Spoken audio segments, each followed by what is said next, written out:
नमस्कार, good morning. कैसे हैं आप लोग?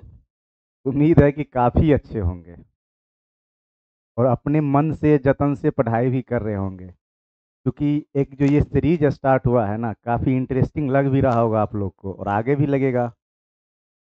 तो इस श्रृंखला को आज फिर से आगे बढ़ाना है। आगे कैसे बढ़ाना है?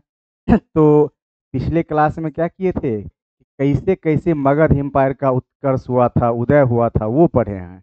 राजनीतिक कारण क्या था, आर्थिक कारण क्या था, सामाजिक कारण क्या था, भौगोलिक कारण क्या था, बहुत सारे कारण को पढ़े। फिर उसके बाद क्या पढ़े? हर्यक वंश को पढ़े, शिशुनाग वंश को पढ़े। फिर उसके बाद अब क्या पढ़ना है?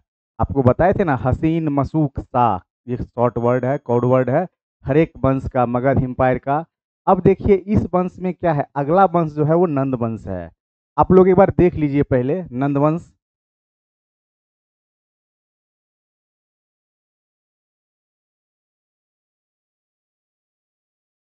देख लिए। इसके जो फाउंडर थे महापद्मानंद, और ये क्षत्रिय नहीं थे। क्षत्रिय नहीं थे इसका मतलब क्या थे? ये शूद्र थे। क्लियर? कोई दिक्कत तो नहीं है? अब देखिए ये इनको एक राट बोला जाता था, यही लिखा हुआ है। इस वंश के जो फाउंडर थे महापद्मानंद थे, और ये क्या थे? शूद्र थे, क्षत्रिय नहीं थे। और ये क्या है? ये क्या था? ये पहला ये पहला वैसा डायनेस्टी है, पहला वैसा साम्राज्य है जो कि क्षत्रिय नहीं था। नहीं तो बाकी जितने भी एम्पायर थे सारे क्षत्रिय एम्पायर थे। क्लियर? अब आगे देखिए क्या है। ये उपाधि क्या क्या लिया था? सर्व छत्रांतक। मतलब क्या? ये क्षत्रियों का नाश करने वाला। ये अपने आप को क्षत्रियों का नाश करने वाला कहा करता था, इसलिए इसको सर्व छत्रांतक भी बोला जाता था। क्लियर? कोई दिक्कत नहीं? अब देखिए, ये भार्गव भी था। इसका एक नाम भार्गव भी था। भार्गव का मतलब क्या? द्वितीय परशुराम, सेकेंड परशुराम, द्वितीय परशुराम के नाम से ये भी जाना जाता था। और क्या है? एक छत्र या एक राट। बहुत सारे नॉमेनक्लेचर होते थे राजाओं के, जिसमें ये क्या था? इनका क्या क्या नाम था? सर्व छत्रांतक, भार्गव, एक राट। सर्व छत्रांतक, भार्गव, एक राट, ये बहुत सारे नाम थे किसके? महापद्मानंद के। और क्या है? साउथ के तरफ क्या लिखा हुआ है?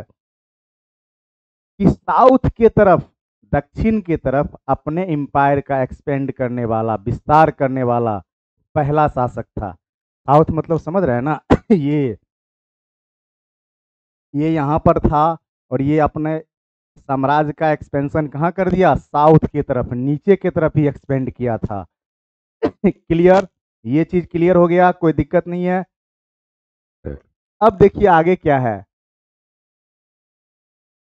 अब जो था ना, इनका कार्यकाल इतना ही देर तक का था। अब दूसरा कार्यकाल आएगा घनानंद का। समझ रहे हैं ना?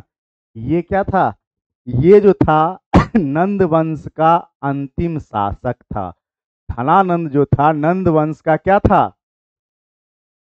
अंतिम शासक था। इसी के समय में सिकंदर इंडिया के नॉर्थ वेस्ट बाउंड्री पर आक्रमण किया। नॉर्थ वेस्ट बाउंड्री समझ रहे हैं ना?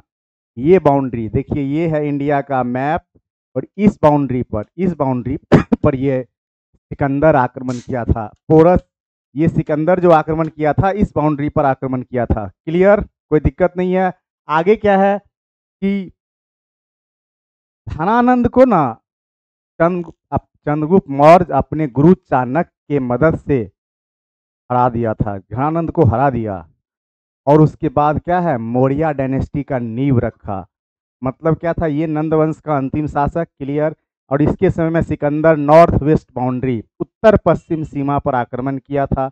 और क्या था कि ये चंद्रगुप्त मौर्य जो थे, ये अपने गुरु चाणक्य की मदद से धनानंद का हत्या कर दिया, और उसके बाद किस वंश का नींव डाला? मौर्य वंश का। ये क्लियर? कोई दिक्कत नहीं है? अब देखते हैं आगे। यही बता रहे थे अभी, देखिए तो कितना अच्छा से बनाया हुआ है। ग्रीक, यूनान, मकदुनिया, जहाँ का सिकंदर था, और ये नॉर्थ वेस्ट बाउंड्री से क्या किया था? अटैक किया था। और ये कौन सा सी है? अरेबियन सी। और ये है इंडियन ओशियन। और ये है बे ऑफ बंगाल। समझ रहे हैं ना? ये है बे ऑफ बंगाल, ये है इंडियन ओशियन, ये है अरेबियन सी। और सिकंदर का जो आक्रमण हुआ था इसी बाउंड्री पे हुआ था, इसी आसपास में तक्षशिला है। और ये गांधार, गांधार से लेकर पूरे हिमालय तक विस्तार था। समझ रहे हैं कि नहीं समझ रहे हैं? अब देखिए यहाँ पर क्या था, चाणक्य धनानंद को हरा करके चाणक्य जो था चंद्रगुप्त मौर्य का मदद किया। उसके बाद क्या हुआ, और ये तब क्या हुआ, घनानंद को हराया गया और फिर से चंद्रगुप्त मौर्य मगध एम्पायर का बहुत बड़ा एक्सपेंड किया। क्लियर, कोई दिक्कत नहीं है। अब देखिए ये मैप देख लीजिए और ये मैप बनाने का भी कोशिश कीजिएगा, क्योंकि बहुत हर ईच एंड एवरी सेक्शन को हम मैप के थ्रू ले जाएंगे। क्योंकि मैप से क्या होता है ना कि आपका माइंडसेट क्लियर होता है। आप देख रहे हैं ना, नॉर्थ वेस्ट बाउंड्री पर सिकंदर कैसे आया, ग्रीक का था, यूनान का था, मकदुनिया का था, अभी भी मैसिडोनिया एक देश है यूरोप में, समझ है ना, यूक्रेन के आसपास का इलाका में होगा। क्लियर। उसके बाद देखिए फिगर देखिए कितना अच्छा से बनाया हुआ है कि ये अरबियन सी है और ये इंडियन ओशियन है और दूसरा क्या है, ये बे ऑफ बंगाल है। क्लियर, कोई दिक्कत नहीं है। अब देखते हैं आगे। अब क्या था ना कि मौर्य एम्पायर का जब फाउंडेशन हो रहा था उससे पहले के समय में क्या क्या हुआ, कौन कौन से फॉरेनर विदेशी जब आक्रमण किए, तो मुख्य रूप से दो किए थे, एक ईरानियन थे और एक ग्रीक यूनान के थे। यही है, एक है ईरानी एवं पर्शियन अटैक, इसी ईरानी आक्रमण हुआ। दूसरा कौन सा अटैक हुआ, ग्रीक यूनानी अटैक। समझ रहे हैं ना, एक आक्रमण को किया ईरानी जिसका हकमनी एम्पायर था, और दूसरा क्या है, ग्रीक यूनानी अटैक, जो बाद में पढ़ेंगे कि किस एम्पायर के द्वारा इस पर आक्रमण किया गया था। पहले खत्म करते हैं किसको, ईरानी एवं पर्शियन अटैक को, तो समझते हैं उसको अच्छा से। देखिए ये हकमनी एम्पायर था, ईरानी लोग जो थे, ईरान का जो एम्पायर था हकमनी एम्पायर था, और उसके जो किंग थे, फाउंडर थे साइरस टू, और उसका बेटा था कौन, डेरियस वन। देख लीजिए ये साइरस टू जो थे, साइरस टू, और उसका बेटा कौन था, डेरियस वन, डेरियस वन। अब जो था ये दोनों फाउंडर थे, साइरस टू इसके हकमनी एम्पायर के, उसका पुत्र था डेरियस, और उसका कोई होगा उसका सेनापति स्काइलैक्स, स्काइलैक्स, समझ रहे हैं ना, उसका डेरियस वन का जो सेनापति था स्काइलैक्स 516 बीसी, मतलब 516 बीसी में इंडिया के नॉर्थ वेस्ट बाउंड्री, समझ रहे हैं ना, सेंसिटिव जोन, अभी मैप में देखे थे, लेकिन आप लोग को हम फिर से दिखा देते हैं कि ये जो बाउंड्री था नॉर्थ वेस्ट बाउंड्री, यहीं पर आक्रमण करके यहाँ पर एक गांधार नामक जगह था, उस पर क्या, उसको क्या कर लिया था, स्काइलैक्स आक्रमण किया। स्काइलैक्स कौन था, तो क्या था, डेरियस वन का सेनापति था, और वो क्या किया, इंडिया के नॉर्थ वेस्ट बाउंड्री पर क्या किया, अटैक किया, और वहां पर एक गांधार नामक जगह था। यहाँ पर कौन सा जगह था, तो गांधार, ये गांधार था जिस पर आक्रमण करके उसको क्या कर लिया, जीत लिया। क्लियर। अब देखिए अगर कोई आक्रमण करेगा किसी देश पर, उस पर उसका कुछ ना कुछ इम्पैक्ट होगा कि नहीं होगा, प्रभाव होगा कि नहीं होगा। तो क्या क्या प्रभाव हो सकता है, राजनीतिक हो सकता है, आर्थिक हो सकता है, सामाजिक हो सकता है, सांस्कृतिक हो सकता है। तो देखते हैं कि क्या क्या प्रभाव पड़ा, ईरान जब अटैक किया तब उसका क्या प्रभाव पड़ा। तो देखिए राजनीतिक प्रभाव कुछ नहीं पड़ा, बात समझ रहे हैं ना, ईरानी के आक्रमण से भारत के राजनीति पर कोई प्रभाव नहीं पड़ा। क्लियर।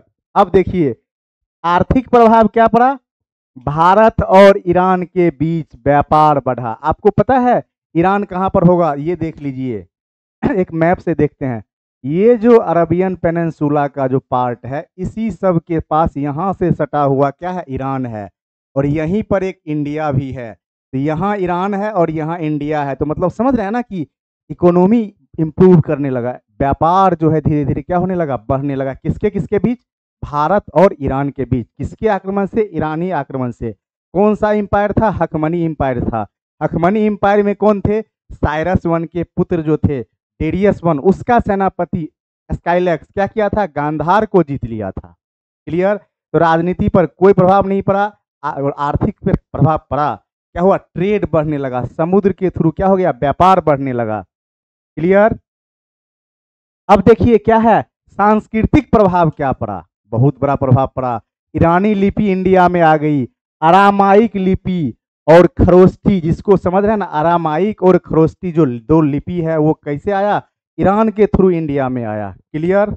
अब देखिए क्या है, ईरानी मूर्ति कला, स्टैच्यू आर्ट भी भारत में आ गया। क्लियर। अब दूसरा क्या है, कल्चरल कल्चरल यूनिफिकेशन हुआ, सांस्कृतिक एकीकरण हुआ। मतलब क्या, वहां के लोग भी मिले और यहाँ के लोग भी मिले, जिससे क्या हुआ, कल्चरल यूनिफिकेशन, मतलब सांस्कृतिक एकीकरण हो गया। क्लियर। अब देखते हैं, यही चीज है। अब आगे देखते हैं कि क्या है।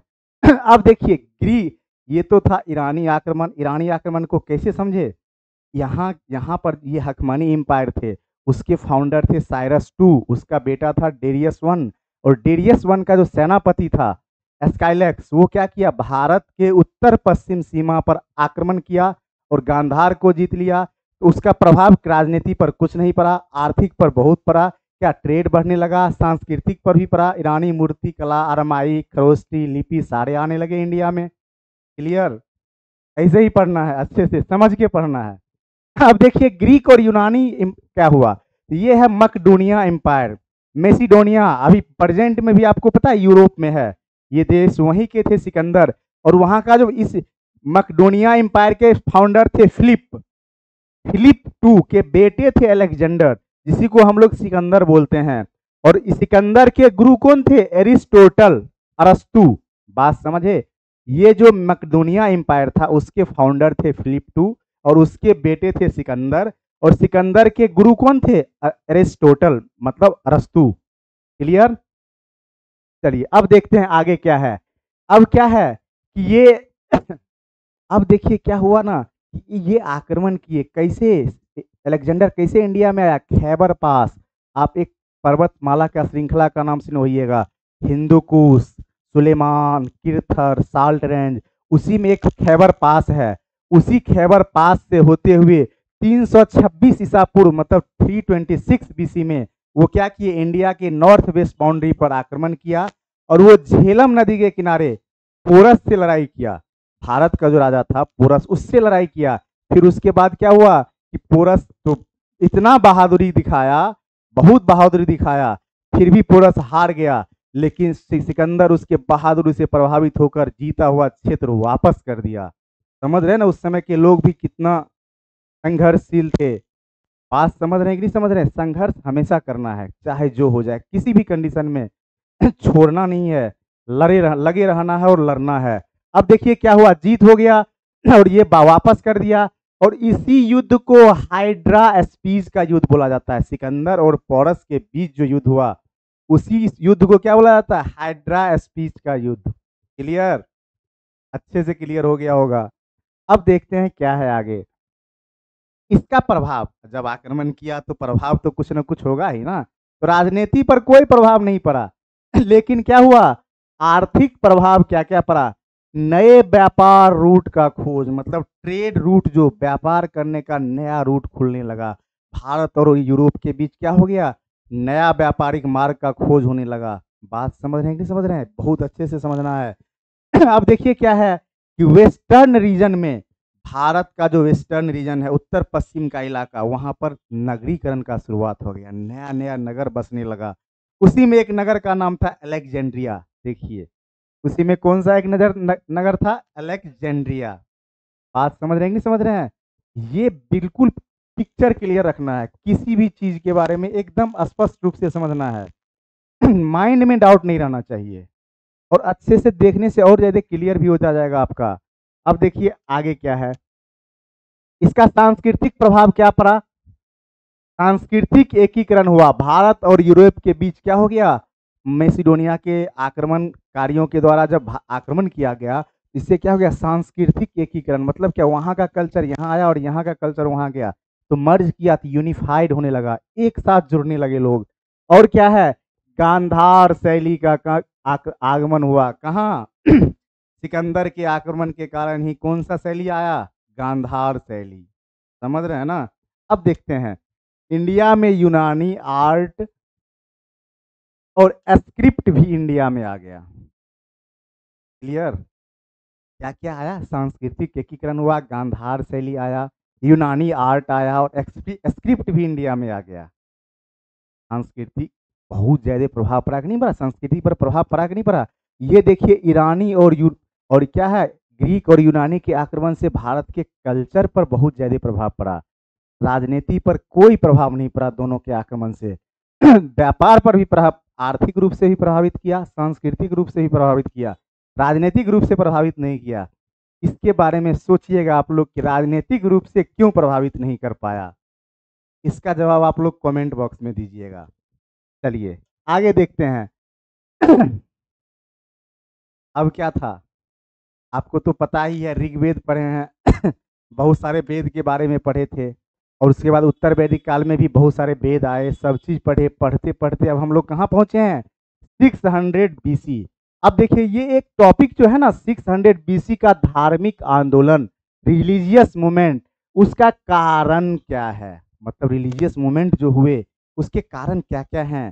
तो पहला कारण क्या है, धार्मिक, देख लीजिए आप लोग, धार्मिक कारण रिलीजियस फैक्टर, सामाजिक कारण सोशल फैक्टर, इकोनॉमिक कारण आर्थिक फैक्टर, राजनीतिक कारण पॉलिटिकल फैक्टर। क्लियर।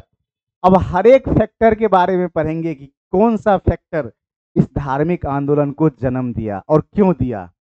समझ रहे हैं कि नहीं समझ रहे हैं, एक एक चीज को अच्छे से क्लियर करना है, part by part, section by section पढ़ना है। यही इस सीरीज का फायदा है। आप लोग जितना जुड़िएगा, जितने अच्छे से कंसंट्रेट होइएगा, डाउट्स क्लियर होगा, पढ़ने का एक पैटर्न चेंज होगा, मोड ऑफ पैटर्न जो स्टडी का है वो कंप्लीट चेंज हो जाएगा आपका। और हमारा कोशिश भी है कि आप लोग के साथ मिलकर इस पैटर्न को क्या करें, चेंज करें। हम लोग लोअर मिडिल क्लास, निम्न मध्यम वर्गीय परिवार से आते हैं, हमारे पास खोने के लिए कुछ भी नहीं है, लेकिन हम लोग अपने मेहनत के दम पर हर वो चीज़ प्राप्त कर सकते हैं जो हम अपने ज़िंदगी में चाहते हैं। इसलिए लगे रहना है, पीछे नहीं जाना है, अपना हर वो ताकत लगा देना है, सिर्फ और सिर्फ मेहनत करना है। क्लियर। अब आगे देखते हैं, क्या है धार्मिक कारण क्या था। सनातन धर्म में आडंबर और कर्मकांड बढ़ गया।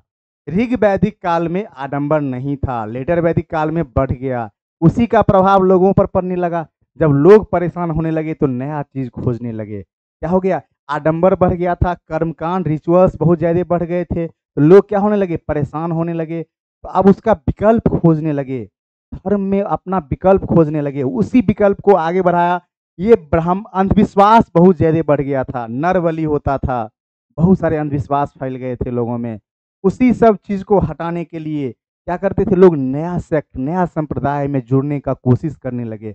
आप देखते भी होइएगा कि कोई लोग जब आपसे परेशान होने लगता है तो क्या करता है, आपका विकल्प खोजने लगता है। अब ये लोग विकल्प खोजने लगे। अब आगे क्या है कि ब्राह्मणवादी व्यवस्था का वर्चस्व बढ़ गया, ब्राह्मणवादी सुप्रीमेसी का वर्चस्व बढ़ने लगा। लोग अपने ब्राह्मणवादी विचारधारा के लोग अपने आप को क्या करने लगे, अपने आप को मजबूत समझने लगे, अपने आप को बहुत ज्यादा ये समझने लगे। इसी का इम्पैक्ट लोअर क्लास, निम्न वर्ग के लोगों पे पड़ने लगा। क्लियर। समझ रहे कि एकदम पिक्चर क्लियर होना चाहिए। और देखिए उसका ये क्या है, अगला क्या है, सामाजिक कारण क्या है, सोशल रीजन क्या है। जातिवाद बहुत ज्यादा बढ़ गया। ऋग्वेद में कोई जातिवाद नहीं था, वर्ण व्यवस्था था, लेकिन वो धीरे धीरे धीरे धीरे बढ़ते गया, उसमें जातिवादी आते गए। अब क्या है, छुआछूत बढ़ गया, अनटचेबिलिटी, मतलब अपर क्लास के लोग लोअर क्लास के लोग के साथ क्या करते थे, छुआछूत का व्यवहार करते थे। अब क्या है, महिलाओं और दलितों की स्थिति एकदम दयनीय हो गई। मतलब क्या, महिला की स्थिति और ज्यादा दयनीय, दलित की स्थिति तो उससे ज्यादा बदतर हो गया। तो लोग क्या करने लगे, विकल्प खोजने लगे। अब क्या है, कई निम्न, अब देखिए कई निम्न वर्ग में भी लोग ऐसे थे ना जो काफी धनवान थे, लेकिन समाज में उनको वो पद नहीं मिलता था जिसके वो हकदार थे। इसीलिए वो क्या करने लगे, अपना विकल्प खोजने लगे। तो समझ गए धार्मिक कारण क्या था, राजनीतिक कारण क्या, सामाजिक कारण क्या था। अब आगे देखते हैं कि क्या कारण है, आर्थिक कारण क्या था। अब देखिए क्या कह रहा है, उस समय आप कोई एग्रीकल्चर करेगा, ट्रेड करेगा, व्यापार करेगा, तो उसमें सहयोग की भावना होनी चाहिए। मतलब क्या, एक दूसरे का सहयोग करेंगे तब क्या होगा, वो बढ़ेगा। लेकिन क्या था उस समय, सनातन धर्म में संघर्ष की स्थिति पैदा हो गई थी। मतलब एक दूसरे के साथ क्या करते थे, साथ रहना पसंद नहीं करते थे, तो कन्फ्लिक्ट होने लगा, कन्फ्लिक्शन हो गया। इस वजह से क्या हो गया, आर्थिक स्थिति चरमराने लगा, लोग की आर्थिक स्थिति क्या होने लगी, दयनीय होने लगी। और क्या था कि सनातन धर्म में कई व्यवसाय को करने का अनुमति नहीं था, मतलब सनातन धर्म में जो लोग थे वो बहुत सारे व्यवसाय को करने के लिए मना करते थे, जैसे कि क्या, इंटरेस्ट पर पैसा लगाना। बात समझ रहे कि नहीं समझ रहे हैं? जब तक हम इंटरेस्ट पर पैसा नहीं लगाएंगे उससे ट्रेड और कॉमर्स में कोई ये नहीं बढ़ेगा, इंप्रूवमेंट नहीं होगा, व्यापार नहीं बढ़ेगा, इंटरेस्ट बिना इंटरेस्ट के व्यापार नहीं बढ़ेगा। तो ये सारे बहुत सारे कारण थे कि लोगों में क्या थी, लोग विचलित हो उठे थे और क्या करते थे, नए नए धर्म के और मूवमेंट, नए नए संप्रदाय के और अपना क्या करने लगे, मूवमेंट करने लगे। उससे क्या हो गया, नया धर्म आने लगा, उदय होने लगा, नए नए लोग नए नए संप्रदाय को लेकर समाज में आने लगे। अब क्या है, आगे देखते हैं, राजनीतिक कारण क्या था, हिंसा का भी प्रयोग करने लगे।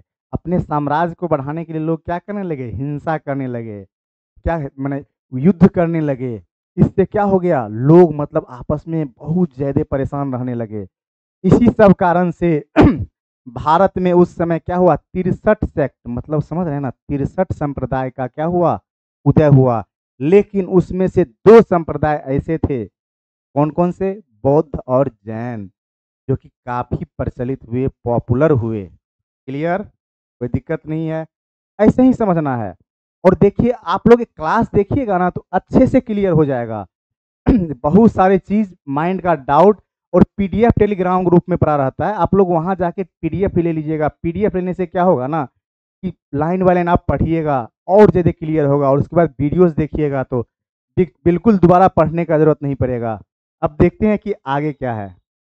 अच्छा, आगे देख लीजिए क्या है, लाइक शेयर और सब्सक्राइब।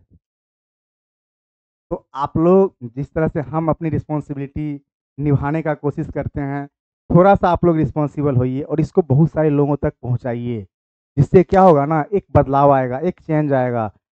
आप यदि बदलें तो किसी और को भी बदलने का कोशिश करें, इससे क्या होगा, एक यूनिट तैयार होते जाएगा। और हम लोग एक यूनिट के रूप में काम कर रहे हैं, और ये चैनल जैसे जैसे बढ़ेगा सारे सब्जेक्ट आते जाएंगे, आपको कहीं जाने का जरूरत नहीं पड़ेगा। बस ईमानदारी से क्लास करते रहिए, लगे रहिए, और हम तब तक आपको नहीं छोड़ेंगे जब तक आपका ज्ञान नहीं बढ़ जाए, विजडम ना बढ़ जाए। रिजल्ट ना तो आपके लिए सेकेंडरी हो जाएगा ना, प्राइमरी क्या है, नॉलेज को इन्हांस करना। जितना आप नॉलेज बढ़ाइए तो उतना आपके लिए फायदेमंद होगा। ठीक है, मिलते हैं नेक्स्ट क्लास में। Thank you everyone, good bye.